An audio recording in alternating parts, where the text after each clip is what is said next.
നീതിമാനായിരിക്കുന്ന ഒരുവന്റെ രക്തം നീതികെട്ട നിനക്ക് വേണ്ടി വാദിക്കുന്നുണ്ടെന്നുള്ള സത്യം നിങ്ങളോട് അറിയിപ്പാൻ അത്രയും ഞങ്ങൾ ഈ സുവിശേഷം ഘോഷിക്കുന്നത്.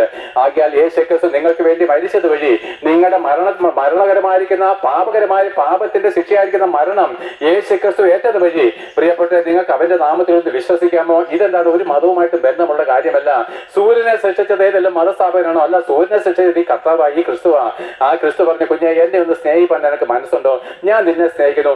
യേശു ക്രിസ്തു നിങ്ങളുടെ എല്ലാവരോടും പറയുന്നു, ഞാൻ നിങ്ങളെ സ്നേഹിക്കുന്നു, ഞാൻ നിന്നെ ഓമന പേര് ചൊല്ലി വിളിക്കുന്നു, സ്നേഹിക്കുന്നു. എങ്ങനെ സ്നേഹിച്ചു കണ്ടോ? എന്റെ ജീവനെ ഞാൻ നിനക്ക് മറുപടിയായിട്ട് തരികയാണ്. ആ യേശു ക്രിസ്തു സ്വന്തം ജീവനെ നിനക്ക് വേണ്ടി തന്നു. നീ കുടില്ല കഴിഞ്ഞ സത്യമാണ്. നീ ഇന്ന് രാവിലെ എന്താണ് നിന്റെ പ്രിയപ്പെട്ടവന്റെ ആ വായിൽ നിന്നുള്ള ദൂഷണ വാക്കുകൾ കേട്ട് കണ്ണുനീരൊഴുക്കിയവളാണ്, സത്യം തന്നെ. പക്ഷെ യേശു ക്രിസ്തു പറഞ്ഞു, ഞാൻ നിന്റെ ഒരു നാളും തള്ളിക്കളയത്തിൽ ഉപേക്ഷിക്കുകയുമില്ല, ഞാൻ നിന്നെ സ്നേഹിക്കുന്നു എന്ന് കർത്താവ് പറഞ്ഞിട്ടും എന്റെ ആ കർത്താവിലേക്ക് നിന്റെ മുഖം തിരിപ്പാൻ നിനക്ക് കഴിയാതിരിക്കുന്നു. ആകയാൽ അവന്റെ മുഖത്തേക്ക് നോക്കിയവരാരും ലജ്ജിച്ചു പോയിട്ടില്ല കേട്ടോ.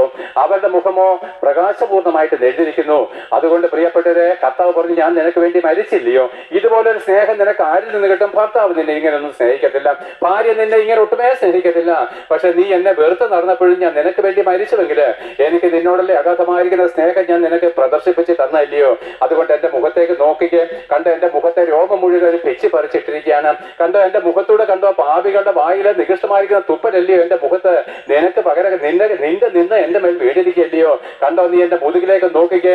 അടി അയറ്റ് എന്റെ മുതുകിലെ മാംസങ്ങൾ എന്തിയെ? അസ്ഥികൾ നിനക്ക് എണ്ണി തൊട്ടെണ്ണാൻ തക്കവണ്ണം എന്റെ മുതുകത്തെ മാംസങ്ങളെല്ലാം ചെതറിച്ചു പോയില്ലയോ? നീ ചെയ്ത തെറ്റിന്റെ ശിക്ഷ ഞാൻ ഏൽക്കേണ്ടി വന്നു. പ്രിയപ്പെട്ടവരെ, എന്റെ പിതാവ് സകലത്തിനും നീതിമാനായതുകൊണ്ട് അവൻ ഒരിക്കലും അവന്റെ നിയമപുസ്തകം മാറ്റി എഴുതത്തില്ല. പാപത്തിന്റെ ശമ്പളം മരണമാണെന്നുള്ള എന്റെ പിതാവിന്റെ ഇഷ്ടം അവൻ നീക്കിക്കളയാത്തത് കൊണ്ട് ആ നിയമത്തിന് മുമ്പിൽ നീ ചെയ്ത എല്ലാ തെറ്റിന്റെ ശിക്ഷ ഞാൻ നിനക്ക് പകരക്കാരനായിട്ട് ദൈവകോടതിയുടെ മുമ്പിൽ ഏറ്റിട്ടുണ്ടോ? അതുകൊണ്ട് ഞാൻ നിനക്ക് പകരക്കാരനായിട്ട് മരിച്ചില്ലയോ? തീർച്ചയായിട്ടും. അതുകൊണ്ട് യേശു ക്രിസ്തു നിങ്ങളുടെ മുഖത്തേക്ക് നോക്കി പറയുന്നു, നിങ്ങൾ എന്നെ സ്നേഹിച്ചിരുന്നുവെങ്കിൽ ഞാൻ ആശിക്കുന്നു.